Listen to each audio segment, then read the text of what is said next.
Hello আসসালামু viewers, welcome back to another video. আমি সুনজনুর, আপনারা দেখছেন অ্যাকোফিশ সেন্ট্রাল। তো ভিউয়ার্স, আমার আল্লাহর রহমতে পোলার প্যাট মাছগুলো সবগুলোই ভালো আছে।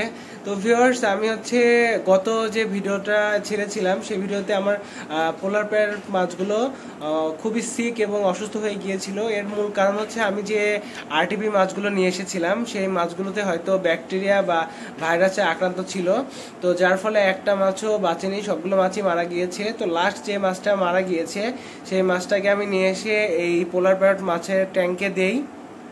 তো আমি আসলে দেখতে চেয়েছিলাম বা আপনাদেরকে দেখাতে চেয়েছিলাম যে পোলার প্যারট মাছ অন্য সব মাছগুলোকে কিভাবে আক্রমণ করে, কিংবা অন্য সব মাছের উপর কিভাবে অ্যাগ্রেসিভ, মানে এরা কিভাবে অ্যাগ্রেসিভ হয় সেটা দেখার জন্য, আপনাদেরকে দেখানোর জন্য আমি এই কাজটি করেছিলাম। কিন্তু ওটা করা আমার উচিত হয়নি, কারণ ওটা আরটিপি মাছের ওই ভাইরাসটা আমার এই ট্যাঙ্কে ছড়িয়ে পড়ে, যার ফলে আমার পোলার প্যারট মাছ অলরেডি একটা মারা গিয়েছে।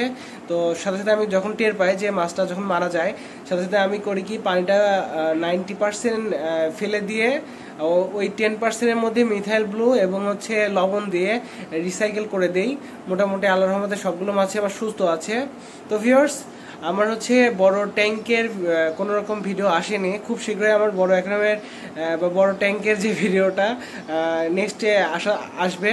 তো ভিউয়ার্স, দেখতে থাকুন অ্যাকোফিশ সেন্ট্রাল। তো দেখা হচ্ছে নেক্সট কোনো ভিডিওতে। ততদিন ভালো থাকবেন, সুস্থ থাকবেন। আল্লাহ হাফেজ।